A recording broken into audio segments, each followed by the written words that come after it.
Yeah, Tuesday night, lights low, sparks fly. War report after dark, better fall in line. From WWE to TNA, AU to Spark. Vince the Prince from the Northeast set it off in the dark. OG Steve led the charge. Cat Al, Eric us, 9 p.m. Eastern. Acknowledge the ring, acknowledge us.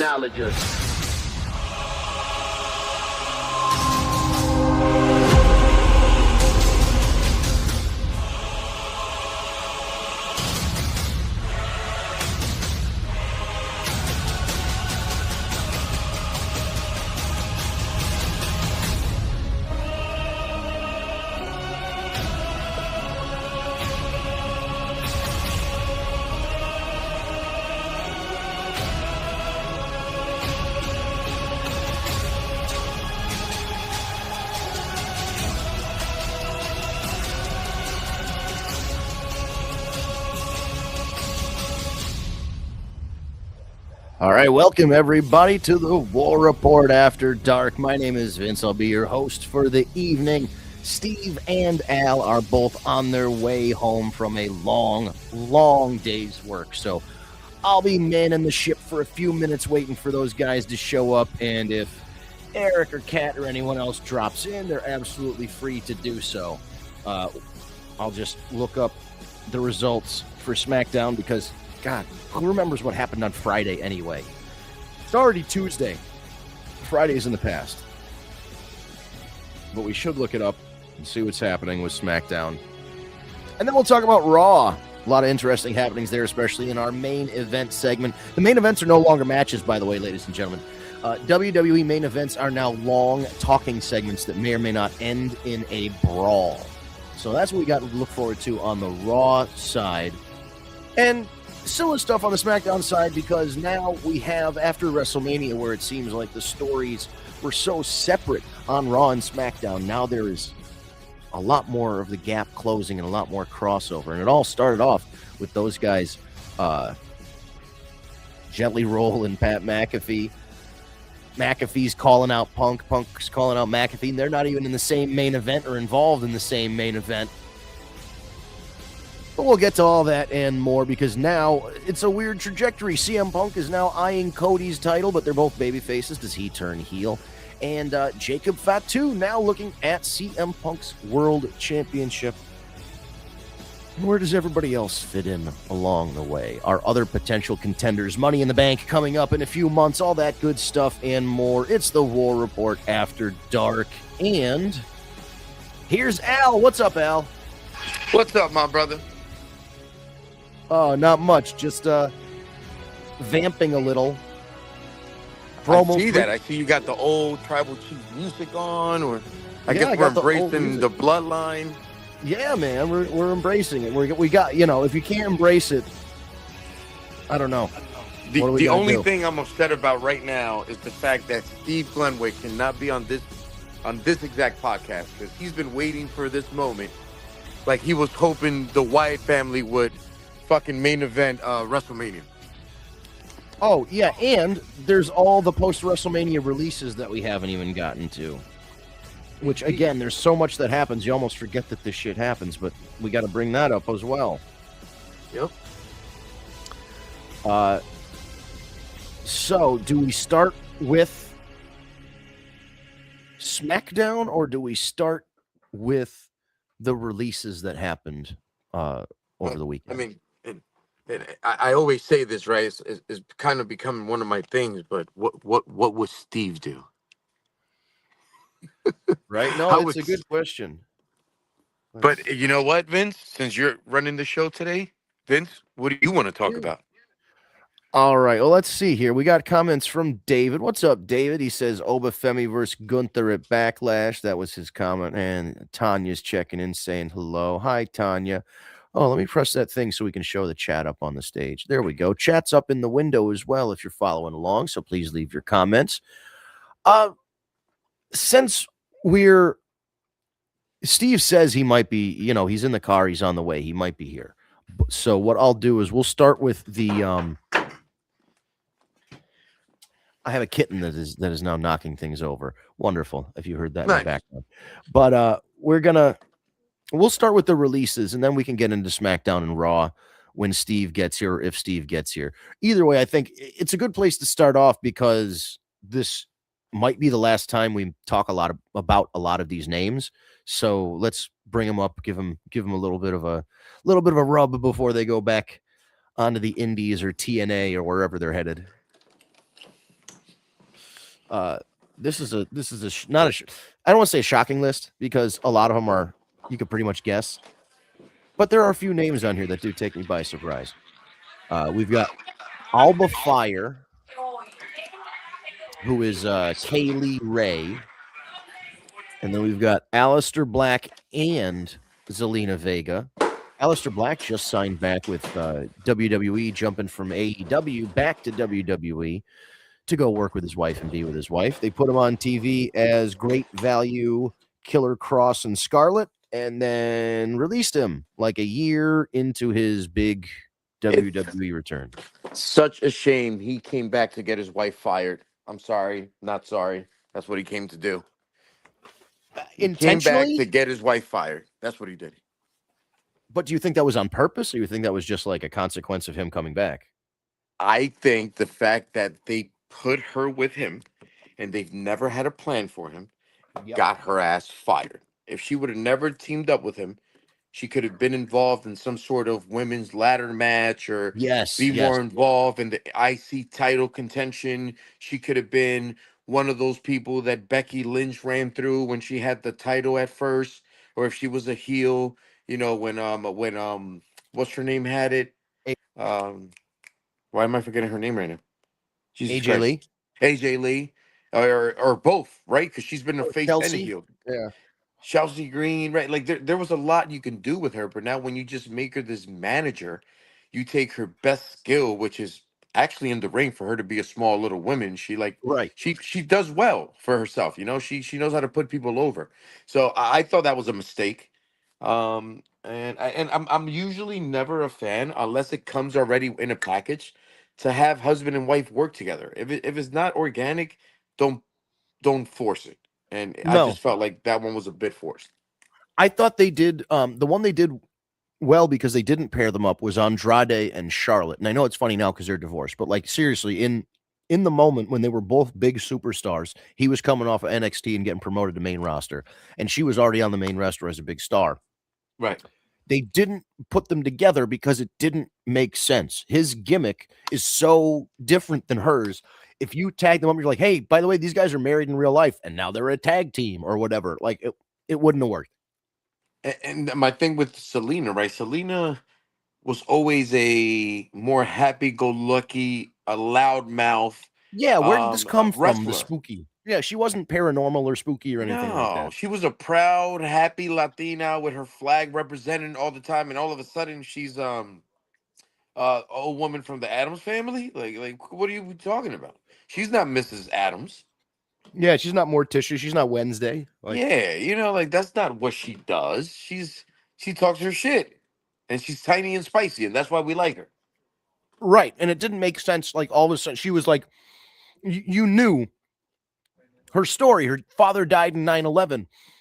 She, like you said, she's proud Latina. She got such a big pop in Puerto Rico at that show. Like, you have to know if the crowd can get something behind somebody like that, you can use them. Of course.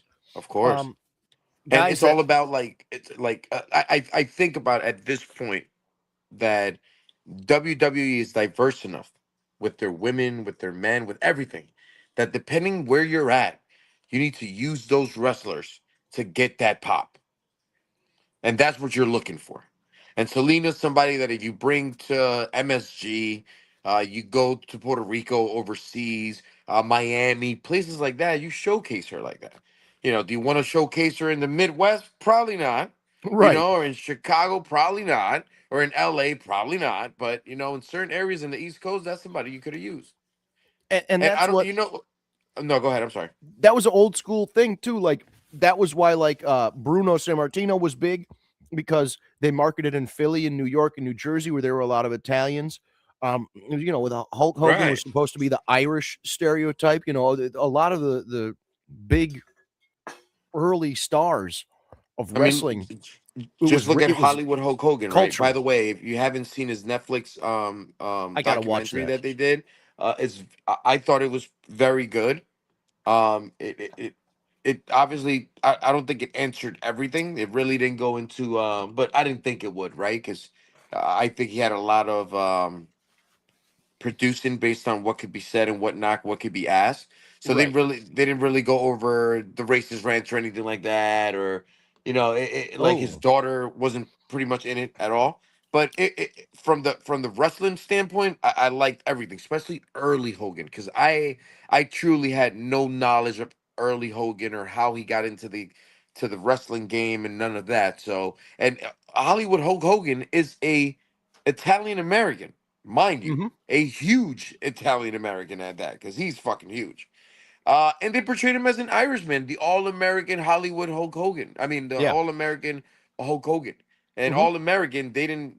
An All American back then wasn't an Italian. I'm sorry to tell you, it was an Irishman, a hardworking Irishman. That's what they portrayed Hulk Hogan as. Jesus, I can't call him Hulk Hogan anymore. I can call Because him Hollywood he's been Hulk Hogan. Hollywood for so He's long. for so long, right? So yeah, like it was just cool to see. So yes, you're absolutely right. You play to your crowd and you adjust to that. Right. And it doesn't mean that she has to be out there throwing empanadas to the crowd and some racist shit. I just mean, like, you acknowledge that the crowd and the place that you're in is going to cheer this person because they share the same race. It's not like when they had the Mexican guys coming in on riding lawnmowers. I'm like, all right, we get it. That's like a little bit Wait, of a they step did too that far. once? Yeah, they had Psychosis and some other guys come out, and it was like the mid 2000s SmackDown, and their gimmick was they were Mexicans and they literally rode out to the ring on ride-on lawnmowers because Jesus Christ. Mexicans are landscapers. Get it? Yeah, oh, I get it. No, I know. I'm It's just too saying. stupid. It's the I'm like, stupidest thing. Jesus Christ, that shit was wild. Speaking All right, of big, enough about Selena, because we could actually be here all night. And like for me, yeah, like just one more. You know what grinds yeah, my gear? The go for fact that like why I guess they just try to push it, or did they push for that because they want to travel together or whatnot? But like, there's so many Latino wrestlers. Like, why isn't she somebody else's manager that she meshed with before? Like, right. why don't you put her back with Rey Mysterio or put her with Dom? Like, she would have been great with Dom if you want Oh to put yeah, her in that in that gothic shit or whatever. You know, I think she would have done better with him. yeah, and she would have been good in the Judgment Day. She was in the LWO, but she also would have fit in because, like, at the time, Priest, Latino, I almost called him Ray, but he's not Ray. He's Dom. Dominic. Dom's Mexican. So like she could have fit into the LWO or the Judgment Day. Or the Judgment Day. Yeah. By the way, talking about Judgment Day, I don't want to get out of order, but have you seen our young little spicy girl getting the pop she's getting now? People are really liking her, and now they're teaming her up with Balor. Oh, Roxanne. Roxanne, oh man, you heard that pop when they showed her in the back? Yeah, Pretty big pop. She's been kind of earmarked to be a big deal. Like, she came off the indies with a lot of hype. I think AEW at one point wanted to sign her, and she went to NXT, and then went up from there. She's awesome. Like, I think she's going to fill that spot of Zelina of, like, yes, the little feisty, and you can go either way with it, babyface or heel, because there's something to be said about both. Is it her and Liv at SummerSlam? This is what I'm getting. I think like that's the slow brew. Going. I feel that's the slow brew that they're getting to eventually. Yeah, especially because since we're talking about it, Stephanie Vaquer has was it UCL in her shoulder strain and needs time off, so she'll be that's out. Why for they wrote her off. Months. Yeah, and that's why they say the WrestleMania matches were all short, but apparently theirs was the shortest because Stephanie was injured. Okay. So we've got her off TV, which is fine because someone else has the title right now. They can tell a story, and then Stephanie can come back. Like, if they can always go and get a fresh start. Liv put me out of action, so I want to get the title back from her. Boom, easy. Yeah, but I can see that happening. David Roskin, Zelina Vega dropped it gorgeous, absolutely. And then the big headline from here, I mean, Apollo Crews finally, after decades of collecting a paycheck, has been released. Andre Chase from NXT, who I liked, was released. Luca Cristofino from NXT was released, and he retired. He had made an announcement on Twitter that he was retired. Malik Blade from NXT, the Motor City Machine Guns was surprising. Santos Escobar, kind of surprising. The girl who won LFG, Tamara Mensa Stock, she is gone. A bunch, and the headline, all of the Wyatt Six gone. That's it. The whole Wyatt, they were just feuding for like 6 months with the MFTs. And then Tama Tonga says, hey, stop playing with their lantern, and gives it back to him. And that's the last we see of them ever on TV, because then they get fired. I mean, look, I hate to burst Steven's bubble, but I've been saying this for a little bit, man. I just feel like you can't stay. You're not the Undertaker. You can't stay like super villainish forever and undestroyed. Like, they started too strong. Mm-hmm. Like, the first episode ever, they literally destroyed everybody backstage. Yeah.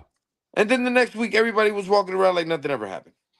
Oh, I know. There was and there was almost no follow-up to it. Like, they didn't even, I don't even think they wrestled the next week. Or if they did, it was just like a regular match. They should have kept kicking people's ass for two months straight. Just kicking ass. They shouldn't have wrestled a match. They just should have been there standing in the background, scaring people, standing in the corners, in the shadows, lurking or whatever, and then like attacking people. Yeah. Right. Lights go off, turn them on, they're in the ring kicking ass, light goes off, they're out. Like, that's it.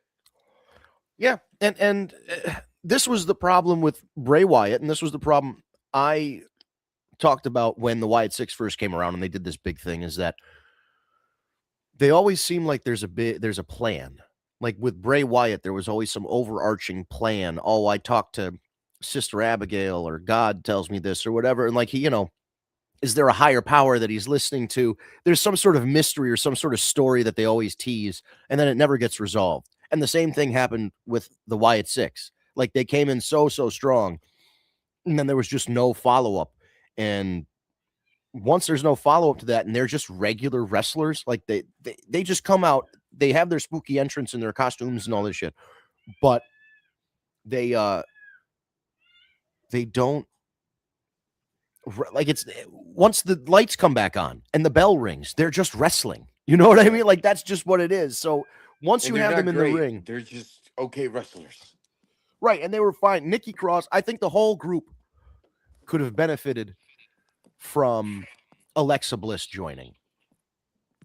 Yeah, that's 100%. But I mean, you could have had Alexa Bliss cut right now for being in that group. She could have been the next Selena Vegas. You know what I'm saying? Like, yeah, I'm glad she's not, actually. I'm glad she's not. Now in retrospect, yeah, it's good she stayed away. Zoe Stark, who is Steve's favorite women's wrestler, got released. Wait, before we move on, what do you think AEW will just fucking sign the whole Wyatt Six and rename them? No, I think they're more likely to sign the Motor City Machine Guns out of anybody on the and someone we haven't gotten to yet, Kyrie. I think those are the teams, the Motor City Machine Guns and Kyrie. Back. I think Kyrie's coming back. You think so? I think the fans are asking for it. They want her back. I mean, she was doing real good. Yeah, and then how do you release somebody in the middle of a storyline? That's ridiculous. I mean, was it a cap casualty, or was she getting paid too much? Like, I don't get it. Like, what like, why would you release one of your of the people you put on TV every singular week? Like, every week she was on. Right. Now, I did see earlier today, and I haven't seen anything else following this, so it's still, take it with a grain of salt, that excuse me, Kairi Sane may have requested her release, or at least said that she was interested in maybe wrestling less, spending more time in Japan, cutting her schedule back, something like that, where once she indicated that she wanted to take a step back, they were just like, well, you're just gone. Right, you're not that good. But like, she's one of the best women's wrestlers in the world. She is. But for them, like, you know what I mean? It's because we go back to the same thing we always go to with international wrestlers. Like, when you can't really cut a promo, Like Yep. 50% of you's gone. I'm sorry to say that. And Yeah. No, it's true. credit to her not cutting promos, just with her face reactions and just her getting bullied around by Asuka. Like, we were gravitating towards her, and then in the ring, forget about it, we just love her, right? So she was one of the few that was actually able to get away with that. Now, you know how Yeah. somebody I'm surprised they didn't cut Shinsuke Nakamura. Like, what the fuck are they doing with him? And I'm sure he's Yeah. getting paid a boatload of money. Oh, I know, because he came in with a whole bunch of hype, and they signed him for a big money deal, you know, like pretty much right away, because he came in from New Japan as like a former world champion. Yeah, I remember. And then, of course, WrestleMania main events and everything. You know, I still think he should have beat AJ. If he was going to low blow AJ at after the bell rang, why not low blow him during the match and win the title, and then that's how you turn heel? Like, don't lose and then low blow him. Like, it didn't make any sense. No sense at all. But yeah, there's guys like that. I was trying to think of some other people that could have been on the chopping block, but you know, whatever. The NXT ones, you understand if they're not developing the right way or they don't see anything in them, they're letting them go. It's weird that they released the girl who won the reality show. Wouldn't you want to at least keep her around so like people are like, oh, when you win the reality show, you get to work for them for a couple years. And it keeps people entertained in the reality show. Because if I see somebody get cut in the reality show, I see one more, I'm not watching it. Because like those people aren't making it, you know? Like that's a long shot. Right. Even if they make it, they can still get released. Right. What's the point of watching it? They're going to be gone in a couple of weeks. I'm good. I'll watch Survivor. Right. Yeah. You'll literally watch some other reality show instead. Yeah. That's all. Like I'm a big fan of the Real World, like the challenge. Yeah. Yeah. So I still watch that to this day. Like I think I'm on challenge 43 or wherever the hell they're at. Whoa. But that's pretty fun. I like the elimination and the competition. I used to like they had I Love Money on VH1 where they took all the weird VH1 like Surreal Life and I Love New York and Flavor of Love people, and they put them on a reality show. I think I remember watching the first season of I Love New York, the one with New York in it. Yeah, the first season of Flavor of Love had New York in it, and then she had her own show, I Love New York. Oh, okay. And then they started they started doing that thing where like then the spin-offs started crossing over. So they had I Love Money, and that was a show where it was like it was a challenge. It was like basically like the challenge, but it elimination was challenge. VHS people. I mean, think about it, bro. We're literally in the heartbeat. We're like the equator to reality TV. Like we were dead in the middle, like our generation per se. Like, well, yeah, because reality TV ruled us. Yeah, and that was the big thing. So, like, at one point, the only real reality show on air was Cops. And then, like, Survivor came out, and then everybody was just about reality shows. And they're like, all right, Survivor, Big Brother, which other ones can we, you know? I'm gonna tell you what, brother. I don't think I know the Real World was actually. Yes, I was just gonna say the Real World. The Real World was actually the first, like, ever true, like, reality TV show. You know, that people lived there and had to like stay there and do shit together and all that. That was crazy. Right. And then everybody had conflicts and arguments and Mm-hmm. And yes, people with a keen eye will see my cat Gus, aka King Booker. I've been shamed out of naming him King Booker because they're like, you can't call this poor cat King Booker for the next 10 or 15 years. Give him a normal name. So I think it's going to be Gus. But King Booker. And if you say it right, it'll be great. Right. But I would have to walk around my house for the next 15 years going, King Booker. Yeah. Are you hungry? King Booker. This is my cat, King Booker. King Booker. Yeah. Maybe I will still name him King Booker now. It sounds kind of fun. It's fun now. You can nickname him KB. KB. Yeah, that's true. I can shorten it. King Booker, but you could call him KB. Oh, speaking of, he's pulling over every fucking cable behind here. Like, Jesus Christ, kid. Cables aren't edible. He thinks they are, though. Anyway, it seems like, you know, maybe Alba Fire would get signed, or a Kaylee Ray, now that she's back in the Indies, might get signed by AEW. Kairi Sane, if I was them, I would go after. Motor City Machine Guns would be great for the tag team division. And the funny one is, apparently, the reaction to a potential return of Aleister Black with Zelina Vega to AEW has been met with very negative response from the locker room. So it does not seem like he'll be on his way back anytime What soon. was it? Like he just didn't they just don't like him? He's a bad like teammate or something? He didn't want to put anyone over. It seemed while watching the show, the only people he lost to were former WWE talent for the most part, like Cody, Edge, Rusev, maybe. But you know what I mean? Like guys like that who were like, you know, he basically wanted to keep himself strong in case WWE came calling again, I think. And he's another one which fucking there's always some spooky story, and he's there with like 2 or 3 people, and they you know, there's weird lighting, and they're in a church or a mausoleum or something, or in a graveyard, and there's always a promise of some like story or some lore that we're supposed to get, some legend or whatever, and it just never gets delivered. He never right. That was my problem with him. It was like don't get me wrong, guy got great kicks, and he can wrestle like a motherfucker. He doesn't cut bad promos either. Like he's real good at promos, I think, but I don't know what it is about him. It's just he doesn't stick. Like he just doesn't. He doesn't gravitate me as a wrestler. You know, it's like all right, I hear his promo, like all right, it's dark, it's cool, I get it, but then it's like I'm over it. It's like I don't remember it. Like it's and then the same thing with his matches. Great kicks and shit like that, but no great spots. You know, it's not like I could sit here and tell you, oh my God, I remember this Aleister Black match that he did this. Like, no, I don't at all. Like so he's very forgettable. I guess that's the best way I could describe him, which is horrible. Yeah, and again, you know, we're talking about these guys, you know, we go Bray Wyatt was the closest to kind of recreating the Undertaker thing. Because he had like a larger than life personality and the size and the build and the look and all that. All these guys who try and take over this Undertaker-esque spooky thing, aside from Bray Wyatt, they don't have a personality for it. That's really what it is. Look at a guy like Bo Dallas, good enough wrestler, looks like his brother. He's not his brother, and that was always the case. Bo Dallas was always way lower on the card than Bray Wyatt, and there was a reason. And now, you know, Aleister Black's got a good physical look, but I don't know. He just doesn't.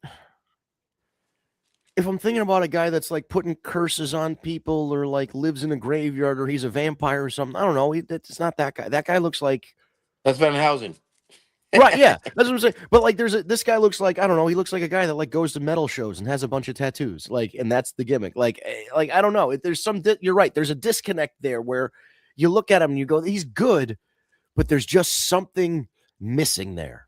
Right.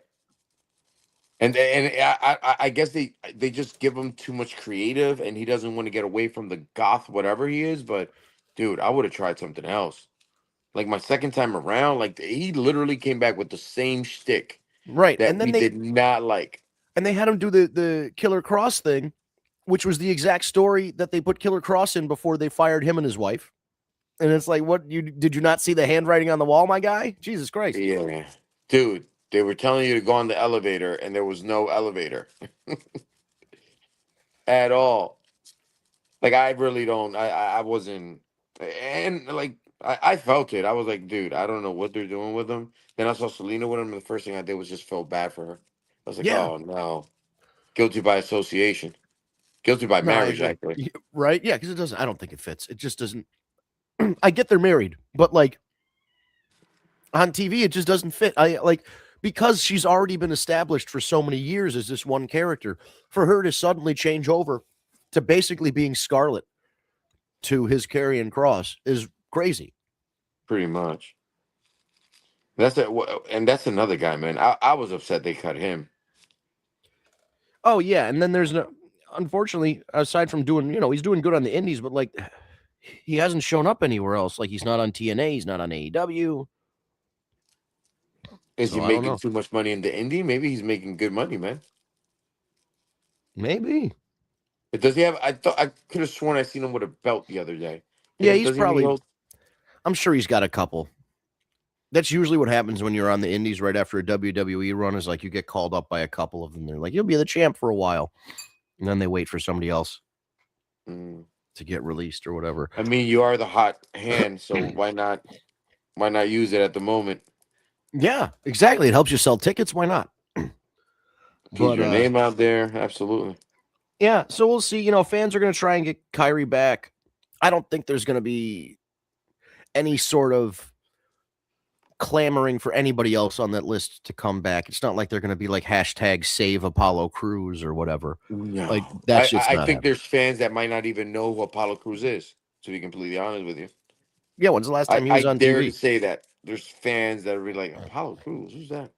Wasn't that a mission? Yeah, we went to the moon. Yeah, that's when we went to the moon. What are you talking about? And was he with Commander Aziz? Was that a thing? He was like, didn't he wear like some green and white trunks or some shit like that? And then he wrestled. What was it? There was Commander Aziz. There was Baba Tunde. That was like Obafemi before Obafemi, but Baba Tunde couldn't work. I don't know, man. I've heard Then this there's guy with another an dog. accent, without an accent. Like he's Oh yeah, he came out with the. He spoke normally for like the first 10 years, and then at one point he comes out on NXT doing the Coming to America accent. right. It was like Wakanda and Coming to America had a baby, and the name was Apollo Cruz. Yeah, But and he kept the yeah. same name, which is fucking weird. You sound African as fuck, but your name is Apollo Cruz. He really What should is have the- taken what- like a Africa Bombada kind of name. You know what I mean? Eh. And that's another guy who like he came in with a lot of hype, Yes, very athletic. and he's great. He is another guy that's great, but yeah, there's something that just doesn't stick. He's not He's that main forgettable. event guy. Yeah, He's forgettable. Forget about main event. He ain't even mid card work. Like honestly, right. like he's really No, it's not. true. He was a jabroni. Oh, let's knock out some of these headlines from SmackDown. Tiffany Stratton beats Julia to win the U.S. Women's Championship. Yes. Happy with that. Hopefully they could put some prestige behind this belt. Right. Which Um, Julia, it's weird. She's another one we talk about coming in with a lot of hype and then kind of dying down. well, I think the problem with Julia is that she's getting overshadowed by her psychic, and now you see Yeah. they're gonna make them feud. So I guess they believe in more in the psychic than her. Because no way Julia comes out the winner out of this. Because I'm sure her friends, No. her psychic's the one turning face most likely. Do you think this is another instance of a foreign talent coming in, not having English as their first language, kind of holding them back? 100%. There's no connection with the public. There's no connection.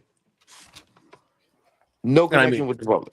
And listen, she's gorgeous and she can wrestle her ass off. But yeah, there's definitely something there that needs to be addressed in terms of like character, gimmick, And the speaking thing English.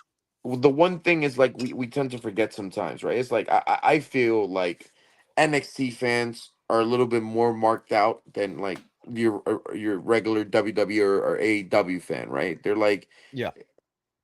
if you have a heartbeat and you're pretty much athletic and can put two sentences together, you're probably gonna get over in NXT, which That's is not true.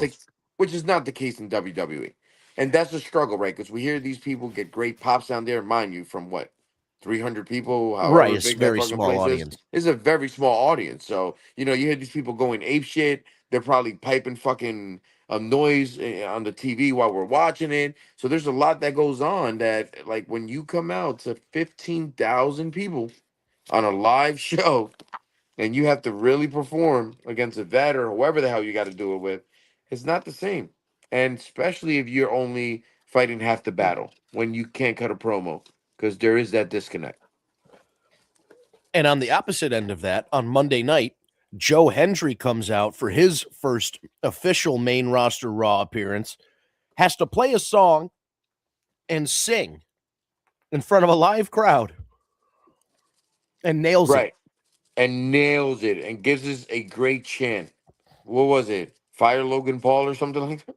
Yeah, it was Paul, can we fire Logan Paul? Like, it's a whole song about firing Logan Paul, which is That was fucking great. they'll never do because the guy's a draw. He's legit, like as much of a gripe as I have with whatever he's done on YouTube.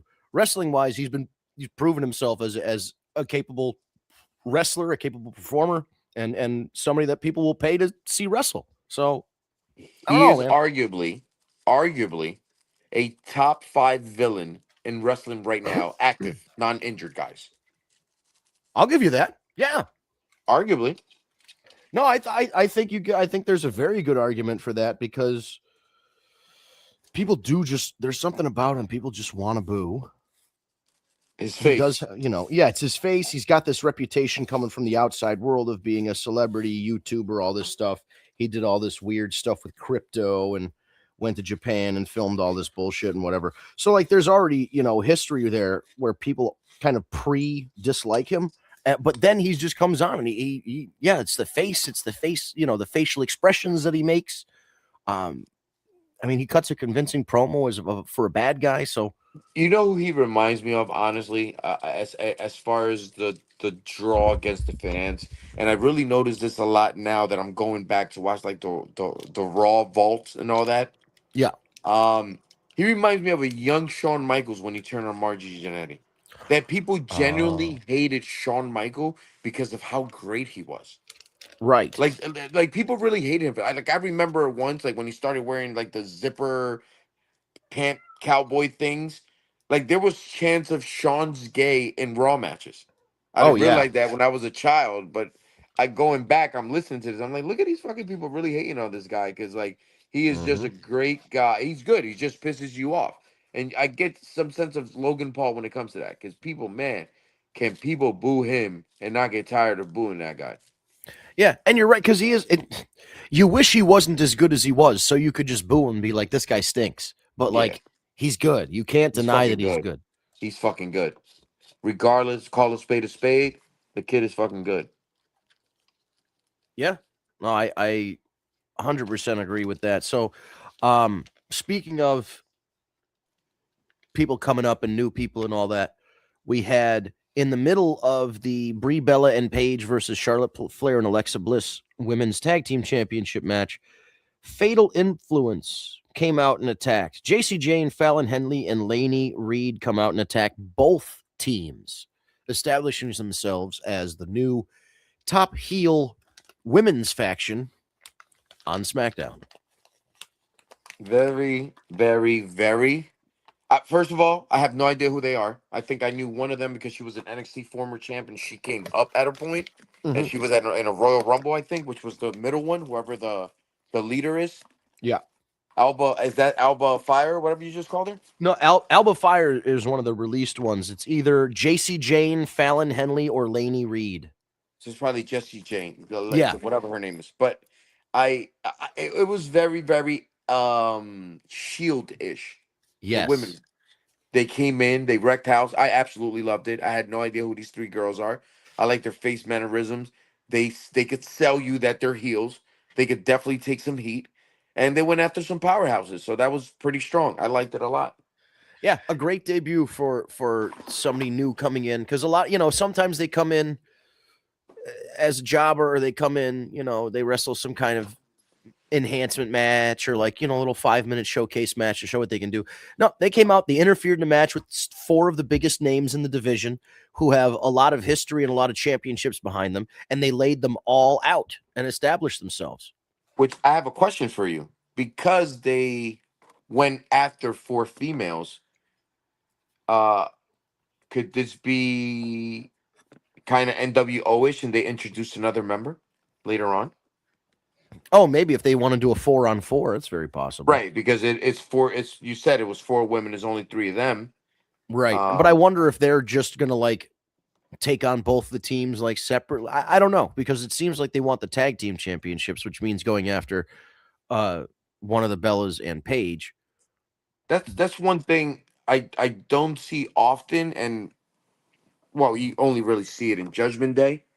You really don't see like a lot of teams of females. So I actually like the fact that it is more than 2 of them. So the fact that it is 3 females is pretty cool. Because again, we really don't get that. Like the most you'll get a tag team for females. You'll never have more than 1 girl in a group. So I thought it was pretty cool. Can you hear me now?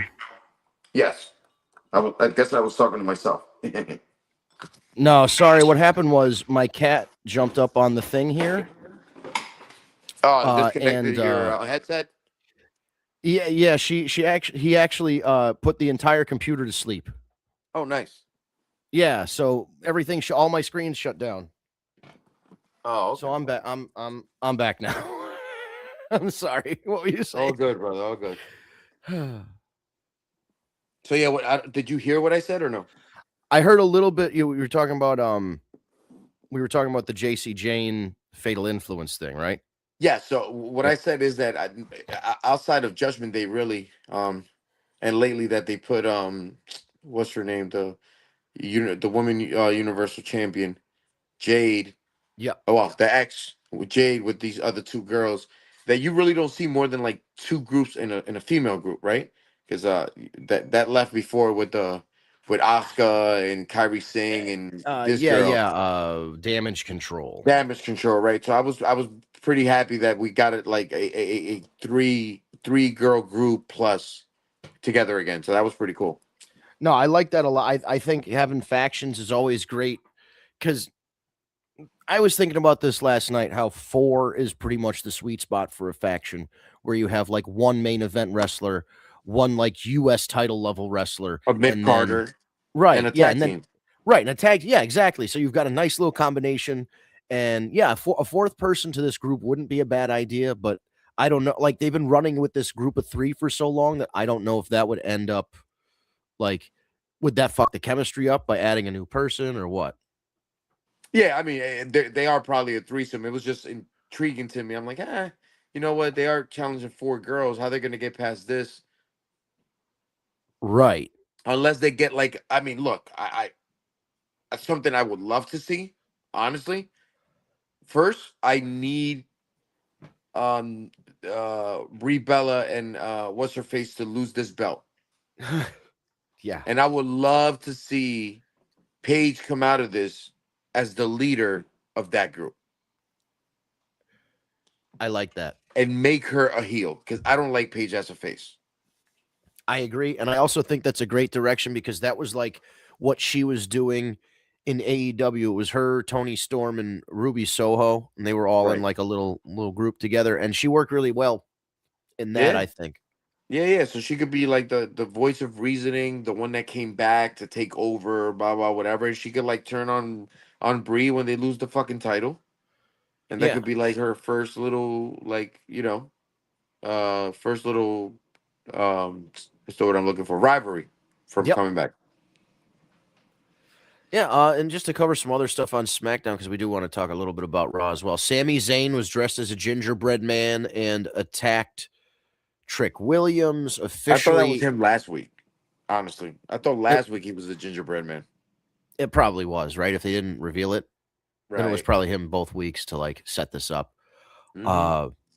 Yeah, I mean, officially, even though people were booing him at WrestleMania, I think this is the official start of his heel turn, and we'll see what happens. I don't want him to get the title back because no, fuck him. Like I think it should be Trick Williams. It's Trick Williams' time. This should be used. This heel turn should be used to put over Trick Williams. I agree. Was there too much Danhausen on this show? He was on the show like 4 or 5 times. I don't mind Danhausen because for me, Danhausen is like the 7-inning stretch of a wrestling show. But I don't mind seeing like the he gives YMCA you a little break. Dance. I don't mind seeing the YMCA dance more than once when he's doing it. It's funny. It's comedy. He fucking curses people. I love it. I don't mind it. Could it get repetitive in the future if they're constantly putting him 3-4 times? Yeah, but I don't mind him once, twice a night. It's not a bad thing for me. Yeah, I just that the trouble is they need to find this balance because were you watching when Fandango was a thing? Of course. Okay, so you remember how hot Fandango got because of the goofy song and the dance? Of course. And then they were like, let's get Jerry Lawler out there to talk about Fandango. And like, it killed it because they kind of like acknowledged how popular this thing was. And that was Mhm. what, like, once they were like, "Oh, this is popular. What can we do with it?" That's when they fucked it up. And it's like they're at that point where it's like, "Hey, you got a good thing going. Keep it where it is. Don't fuck this up." Yeah, I think ironically because he's a wrestler, but as long as you keep him as out of the ring as much as possible, I think he'll be successful because he's not going to beat many people, and as soon as he starts losing, he's going to lose this aura. Yeah, and I think I agree. I think he's one of those guys that you have to minimize his wrestling minutes because it is what it is, man. Like And he's he's not little, isn't he? Like little, right. he's a little person. He's not a big dude. I think me and him were probably the same height, and he's definitely thinner than me. I mean, listen, that doesn't mean I'm in Wait, better how shape tall are than you? him. I don't know. I'm like 5'9", 5'10". Like he's not over Wait, 6 feet he's tall, as tall as us? dude. He's not a big dude. No, he's like a. I'll have to go back. I have a video with him at a I comic feel like he convention. was I gotta see. tinier than us. I thought he That's was what I'm tinier saying. than us. That's what I'm saying. If I'm an average height at like 5'9", 5'10", he's below. I think he's below that. Could you Google him, his height? Please do. Yeah. Now I'm very. I want to see how little I look next to these goddamn wrestlers. Right. Let's see. How do I get?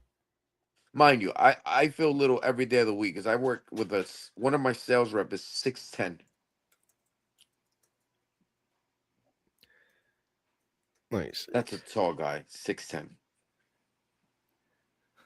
By the way, the Knicks are up 75-57 right now. Oh my God. I know. So this is funny. Danhausen's WWE.com profile lists him as 6'7", 300 pounds.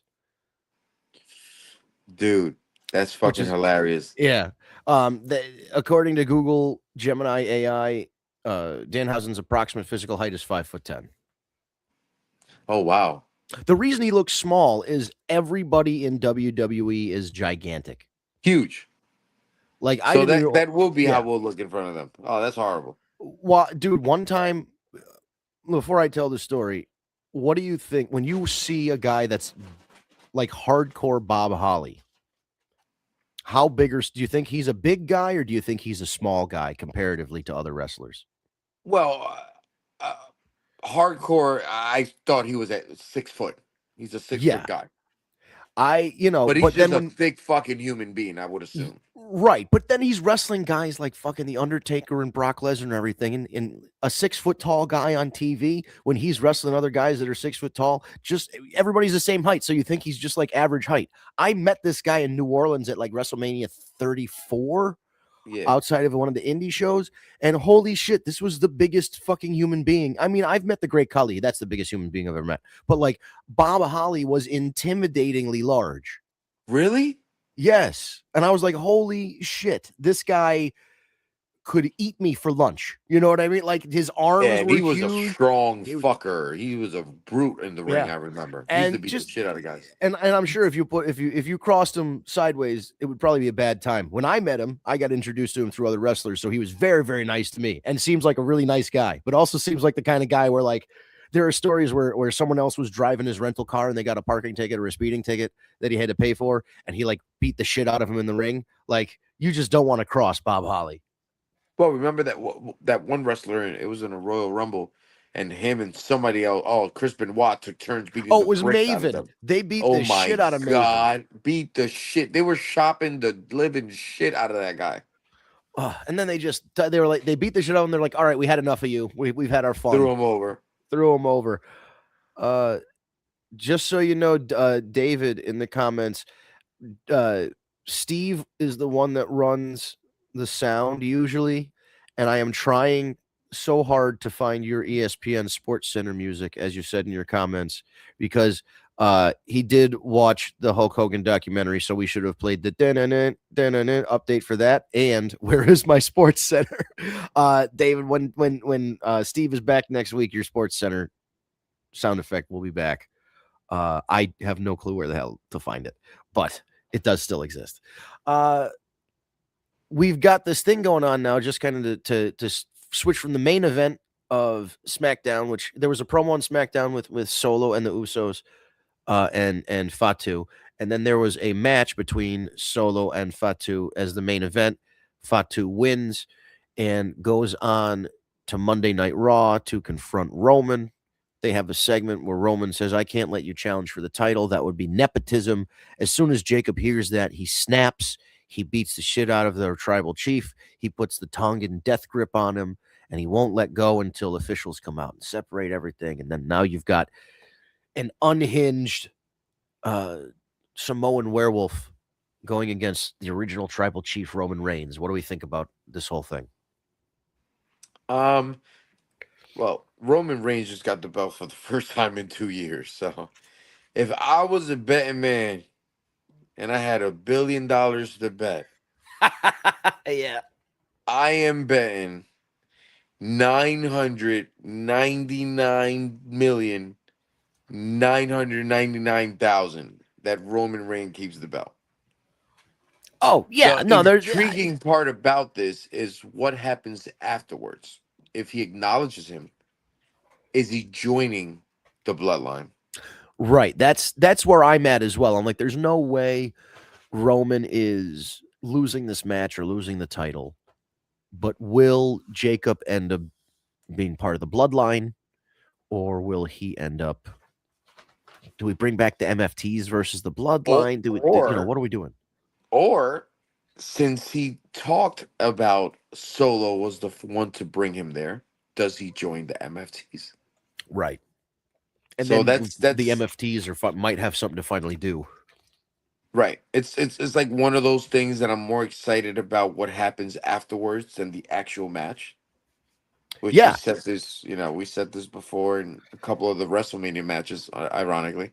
But that's what I'm looking more for. Yeah, and now is there CM Punk and Cody seem to be headed towards something. But are we still going to get a resolution to this Randy Orton thing? Because now we see where the vision is for the pay-per-view for this Raw World title. SmackDown World title, not as clear. I'm sorry. You're muted, now you're back. Again, brother. I was called. Say that Oh, again. no problem. So I was saying we kind of know the direction the Raw championship is going in, the world title. Where are we headed Right. with this SmackDown championship? Cody's got it. Are we rolling back to have a WrestleMania rematch with Orton, or this thing with Punk that they teased? Is that happening? Like what do you think is going on with the SmackDown world title? The B title, you mean? It's so weird that just by Roman Reigns winning it, that the World Heavyweight Championship that nobody considered the A title is now the A title. Because the title doesn't make the man makes the title. That's true. And he just killed that promo. Honestly, bro, respectively, I don't care. Doesn't really matter. Roman Reigns is my champion, and I'm sticking to that. This is the B title, bro. Like Cody has it. What are we gonna watch till the summer ends? Right? Cody almost crying every time, cutting a promo, cutting his forehead, barely losing, coming back like Superman, all 5'11" and 3/4 inches of his little ass, and he's gonna beat fucking mountains of men that he shouldn't be beating through the process. Like it's like, all right, you gave me the story, I get it, but even fucking Rocky lost. Like, come on now. Yeah, exactly. And that's the other thing. Is like, well, he sells T-shirts. They can't do anything different with him. It's like, no, you can. You can do something different with Cody. He doesn't have to always have the title or be chasing for the title. He doesn't always have to be a babyface. Although I know that's his thing. Is he doesn't want to turn heel. He never wants to be a heel again. Newsflash. In AEW, I remember him being very fucking popular, and all he was a TNT champion. You could always put a mid-card title on him, and he will be okay. Yeah, he is the All-American man. Make him the fucking U.S. champion for a while. You know what I'm saying? Like, get him out of the main event. We got so many people we want to see on the main event. Like, Drew McIntyre losing that match and not being able to go to fucking WrestleMania sucks. Yes. And being dethroned, or even if he ends up beating Randy Orton, and then him and Orton could keep going a little bit more, I don't mind seeing that story, Or CM Punk comes in and deals with Drew McIntyre for a little bit again. I don't mind seeing that story, or a triple threat between them three. I don't mind seeing that, And then you can have Cody Rhodes beat up on newcomers. or a younger talent and elevate them since he's that guy. Right. No, I agree. I think there's a lot you can do with him, but this is also we are bang on schedule for the crowd to get sick of him in WWE the way they got sick of him in AEW. Because it didn't start out with, oh, Cody Rhodes, he's in on TV too much, he's overexposed, he's writing his own storylines, he refuses to turn heel. Blah, blah. That wasn't from day one of AEW. Him and Dustin Rhodes had a great match at Fyter Fest. They were one of their first live I need events. my brother. Yeah, and that was a callback to some old Dusty promo, of course. Or it was like him and Dustin, I need my son or I need my father or whatever. It's like, I need my brother. But yeah, that was a great match. And then, the first inkling of something is afoot came when he was the first challenger to Chris Jericho's AEW championship and said, if I lose this match, I'll never challenge again. And we're like, oh, all right. So either we have a new champion 30 days after the last, the first ever champion was crowned, we get a title change, or Cody Rhodes has shoehorned himself into some storyline where he can never challenge again. And he did. There was no, I'm an EVP, I'm going to turn heel and change my mind because that's what I can do. There was none of that stuff. It was, I made a stipulation, I'm sticking to it, I'm never going to challenge for the title. So he, like you said, he always had a challenge for that TNT championship. That was like his realm. And it would have been more interesting if he, after a while of being in the TNT championship chase, you got to move on. The guys who, right. the idea is that the TNT championship is getting you ready for something else. For the next step. But he decided to make that like the Cody world title almost, you know what, like where it was just, that title became associated with Cody Rhodes for a couple of years. Yeah. Despite the fact that other guys held it in the interim, it always kind of circled back to somebody's going to challenge Cody and they're going to lose, and Cody's going to get that title back. Right. But long way of saying 2 or 3 years in was when people were starting to be like, all right, Cody, you got to switch this shit up, man. And here we are, 3-4 years into his run. 3-4 years into it, right? 3-4 years into it. Yeah, and we're right on schedule. And I don't think this is a Cody Rhodes specific thing. I think that every wrestler, every couple years, right, runs its course. The gimmick runs its course. You got to stay fresh. You need to turn heel or change your gimmick. Yeah, and sometimes it's a heel turn, sometimes it's not. But like, dude, that's why the fucking Undertaker was such a great persona, right? Is because he bent with time. He was the dead man, then he became a biker. Oh no, he was the dead man, then he became a dead man that spoke, and then he became a biker, and then he became a dead man again, but a dead man that was alive. It's like and who also rode motorcycles. Who also rode motorcycles. He changed it all up. Like it was great. Like he knew how to bend with time, and there's been other like. A la Hulk Hogan, Hulk Hogan knew it was time, and he fucking milked it and came back around and was hotter than ever, and even came back and saw time to bring the yellow and red back, and he did, but with a black beard, and he was Hollywood Hogan with the yellow and red, like he did it. And that's the other thing is like if you put away this American Nightmare thing that you've been doing since like 2019 or whatever it is, like. Put it away for a little while, and then when it comes back, people will be excited for it the same way people got excited for Hogan's first time being in the red and yellow after being in the NWO colors for so long. I think that I don't think you go away from the American Nightmare. You relish the American Nightmare. You truly become a nightmare. You you change all your colors. Yes, that's what I mean. Is the whole thing that he's got going on. The red, white, and blue. Red, white, and blue has to go. Yeah. The red, you have to go to dark colors, dark colors, and dye your fucking hair, make that shit jet black. And you got to go to fucking town, bro. If only. Just be merciful. Kick everybody's ass. Get booed out of every building you walk into. And blame it back on the fans because they made you this way. I'm going to send all you motherfuckers back to Pelican Bay. You're going to be frying some fish. You going to do this to me? Huh? No, and it's it's an easy story to tell because if the crowd does start to get sick of him, you can just play into that. And they kind of did it with John Cena, but they played into it in a way where John Cena never actually turned heel up until last year's run to WrestleMania. Like there were so many times, SummerSlam 2006 against Edge, his whole feud against Kurt Angle for the world title. Like there were times where the crowd hated John Cena and they kept him babyface. They acknowledged it and he would acknowledge it in promos. And if they were booing, he would react to it. But like he stayed babyface. This is their opportunity to take that and acknowledge it in real time in the moment and go, you know what? If this is how you feel, I'm going to return the favor. You know what? If this is the only reason I really wish that they would sell from TKO, because this is where I could just see behind closed doors and they're having this conversation in regards to, oh, what do we do next with Cody? And there's somebody in there taking our side saying, oh, he ran his course, we have to turn him heel. And there's got to be a couple of nerds in there like, absolutely not. Our sales will drop. This is a projection. We will lose X amount of money. We Right. cannot afford this. Like you're going to hear that. So that's the only thing I hope that doesn't happen. And hopefully the rebuttal on the other side is the examples of the NWO or the Hart Foundation when they were together, or a Razor Ramon when he started, or a Ric Flair, or a Nacho King.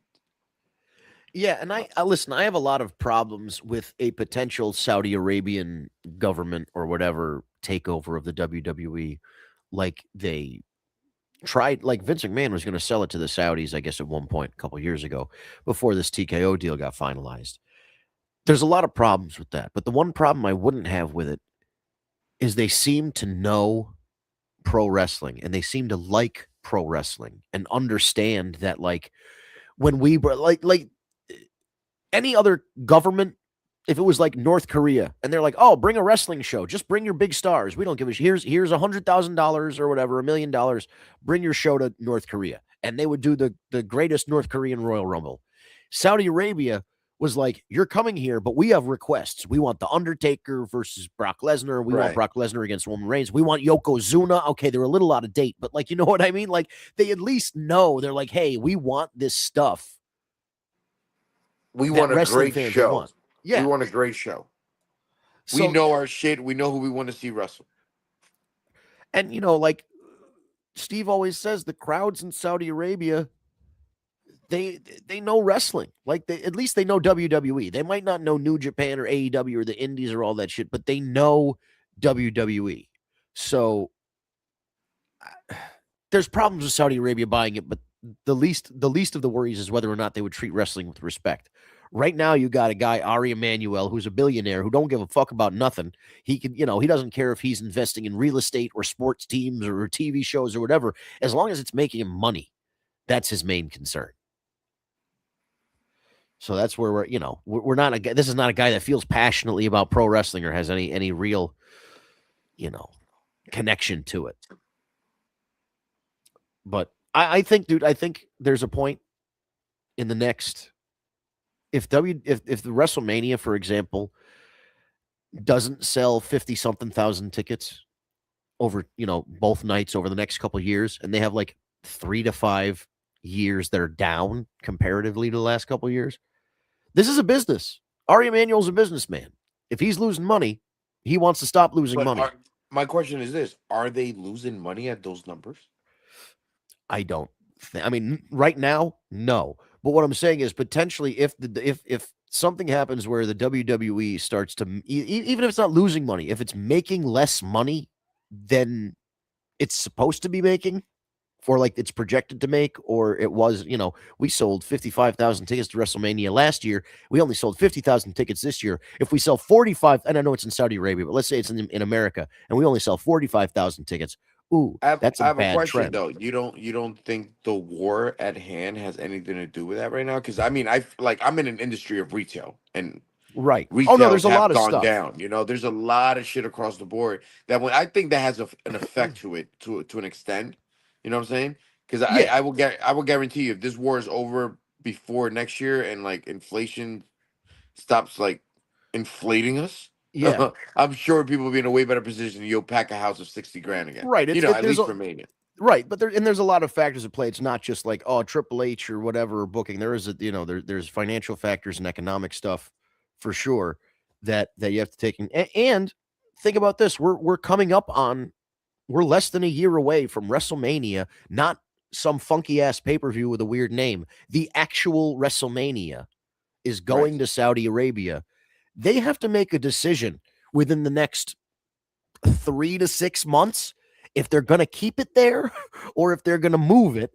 And if they keep it there, aside from Saudi Arabians, who the fuck is traveling when you got Ukraine and Russia and Iran and fucking Palestine and Israel and all this shit going on? Like, who is flying to Saudi Arabia to watch WrestleMania while there are bombs dropping in that area? Who's doing it? I mean, shit. I don't know. Is green shirt guy going to be there? His wife sitting in a burqa next to him, a green smiley face burqa, and they're just cheering along? Like, is that going to happen? He might have a lime green fucking bulletproof vest on. That's what he's going to have on. Yeah. Did you see that last week? All the green shirts? Everybody. He brought the whole family. That motherfucker's got to be loaded, though. He paid so much for WrestleMania stuff. His name, the green shirt guy, was printed on the ring mat along with the other sponsors. What? There was a level of like buying a ticket to WrestleMania where if you spent enough, you got your name on the mat. And of course, that had to be tens of thousands of dollars. So right next to Dude Wipes or Prime Energy or whatever, he took a picture. It's on Twitter, and it's him like before the show. He's inside the barricade at ringside, pointing to his name, and somebody's taking a picture, and he's pointing to his own name. It says green shirt guy right on the mat. That's awesome. And then they had the other guy, which this confused me in the moment, and then we saw the updates. Some billionaire guy or millionaire or whoever he was, some rich guy, wanted to pay to sit ringside for one of the WrestleMania matches. They introduced him. He's wearing headsets like like the commentators, like Michael Cole. And they're like, hey, here's this guy. He's not going to say shit the entire time, but he's sitting next to us. Like, what? Why? Wait, this really happened? Yeah. They introduced this guy. He was sitting at the commentary desk and he didn't talk. He was just like, hi. That's awesome. And he paid like, I don't know what they had. The rumor was he paid 30 grand for that or 100. I'm gonna tell you what though, number. that is the way I wish wrestling was portrayed when you got there. Like, I don't know why they don't do that. Like, they should have the broadcaster out loud. It'd be so much awesome because like that's what he got. He got what we get at home live. He had the headphones on and he was able to hear the narration of the it was great. I would if I was a millionaire, I would definitely do that. Multi-millionaire. They used to have this. They used to have a thing, and they can bring it back now because you can do it with you could probably do it on an app. But they used to have where if you were at the pay-per-view, you could buy a little radio receiver with a headphone, and it would play like they would broadcast the commentary on a radio signal that these things could receive, and you could listen to the commentary at the pay-per-view. That's awesome. And if you could do that now, if you could do the same thing with like Bluetooth to your AirPods, to your iPhone, you just open up the app. That's like who wouldn't pay extra for that sitting ringside so you could listen to the commentary and follow along. That's true. Because commentary, I've done shows and I've been to shows where they do the commentary live over the loudspeakers, like indie shows. The thing that you can't do, it gets weird when like a heel cheats and the commentators are talking about it and all the wrestlers and the referee just have to pretend that they're not listening to the commentary, or like, look at somebody just snuck out to the ring and they're hiding and the referee can't see him, but the commentary is saying somebody just ran out. Like, it gets weird. But if you could just take the audio from the commentary and put it in your ear, I always wanted to try and find that thing, but I think by the time I started going to shows, they stopped doing it. I want to say this was like a 90s, early 2000s kind of technology, and then it went away. Let's see here. One more comment. That would be cool, though. It would be. I think it would add something because because like we've all been there. We've been to WrestleMania and stuff. Sometimes you're sitting there and you're just you're watching the match, which is great and all, but like the commentary really does add to it if it's good commentary. Great commentary is a large percentage of the match, how it goes. Because the way they narrate it to you, the emotions, the excitements. Exactly. They're like, think about when story. Obafemi did the power bomb to Brock Lesnar. And Michael Cole went, holy shit. Holy shit. Like, that made that moment so much bigger. Yeah. And don't get me wrong, it was a huge moment, but the fact that he went out of character to say those words, it was like, oh my God. This was so big that Michael Cole, such a respectful guy, went AWOL and said, holy shit, on TV, live TV. Like that, like moments like that are crazy. Right. It made that moment for sure. Vince McMahon, that's gotta be Kane. That's gotta be Kane. Like that. Like it's awesome. Yeah. JR, climb the ladder, kid. Make yourself famous. All this, whatever he says, you know, all those classic lines. Yeah, you remember them as part of the story, the same way you remember, like, you know, any of the commentators on a World Series championship or an NBA championship, and they're counting down the final seconds, or there's the last fly out, and somebody catches it, and the Yankees win the World Series or whatever. You remember commentary from that. So yeah, commentary is a big part of it. Let's see. So David, then Triple H go back to WCW, join the NWO. Tara Ryzen in the WCW. That was his name. Kevin, what up? Almost missed the show.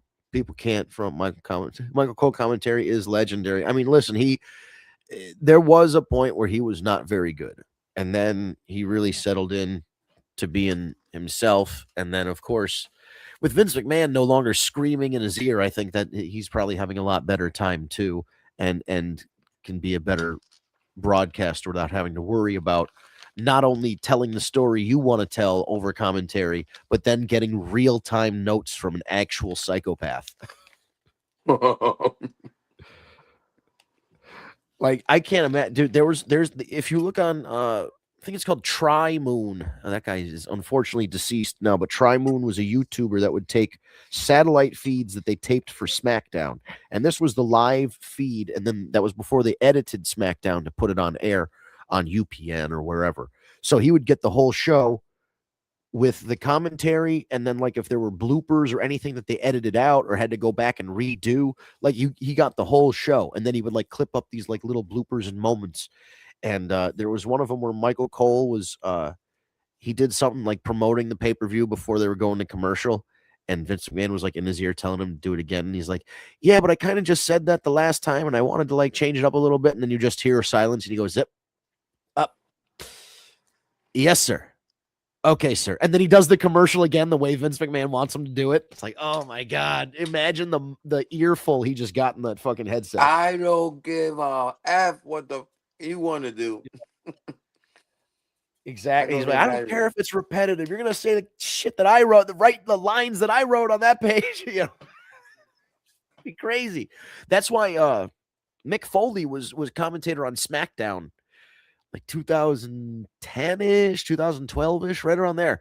Wasn't there for very long because Vince McMahon screamed in his ear in the headphones. And he's like, Vince, I can't, how do you expect me to talk at the same time as listen and also be like yelled at, but also understand what you're saying and then say that while I'm already talking? And it's live TV. Like, come on, man, give me a fucking break. Mm-hmm. That's got to be tough.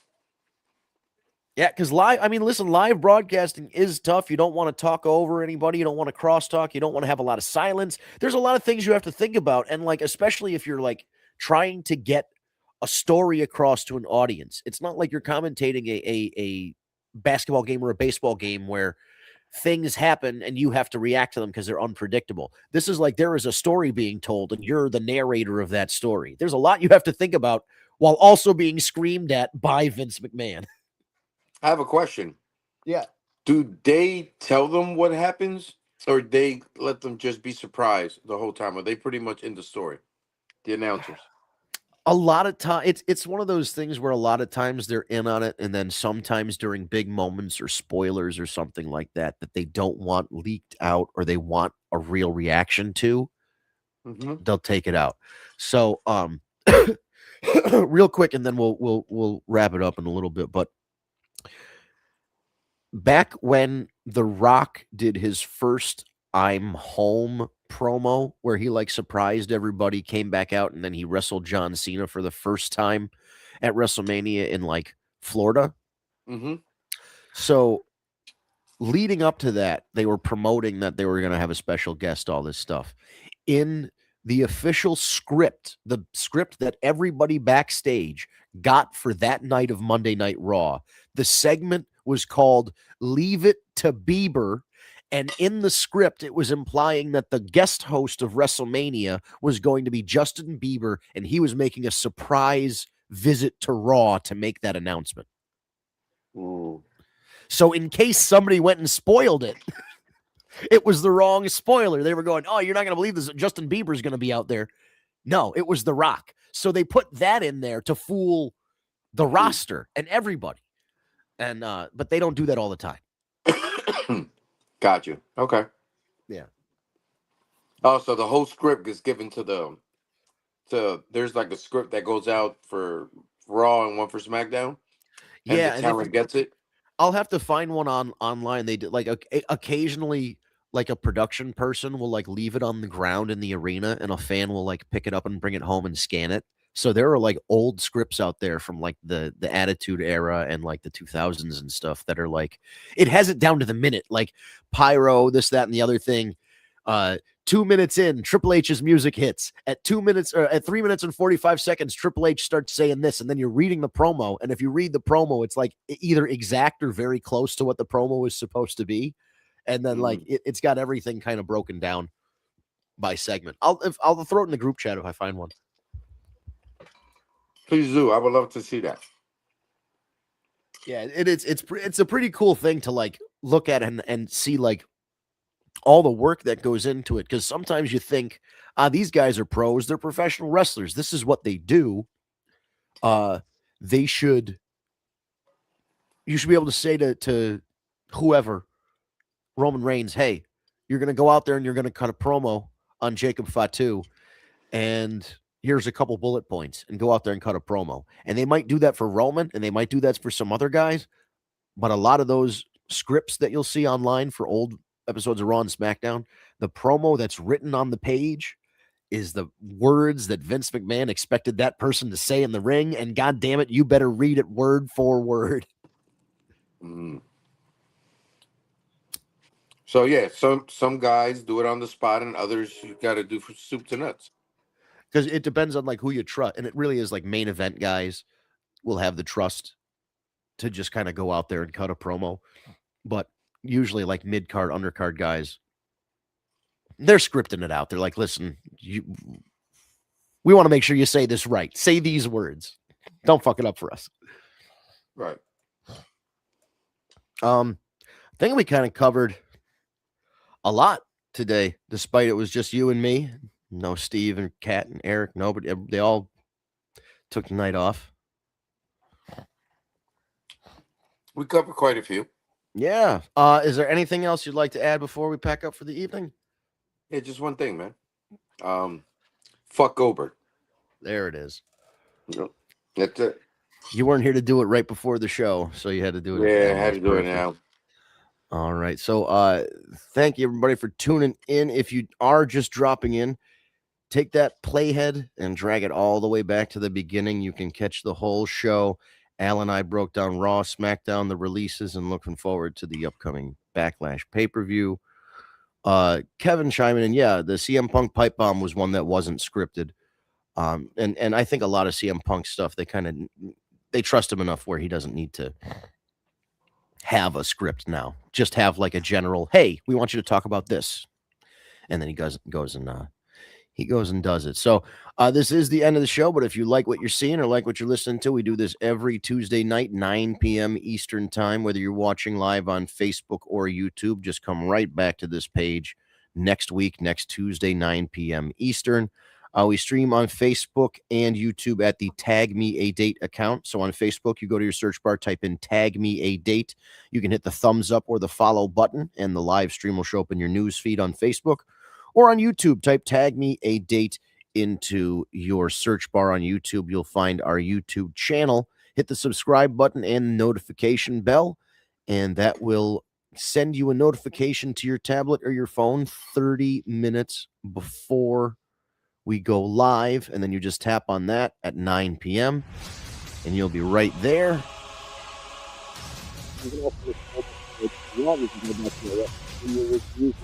One review on Sunday afternoon before WrestleMania Sunday, and then on that Tuesday we did a WrestleMania Night 2 review and kind of whole WrestleMania weekend overcap on that Tuesday. So you can go back and look at that show or whatever you'd like on our YouTube channel.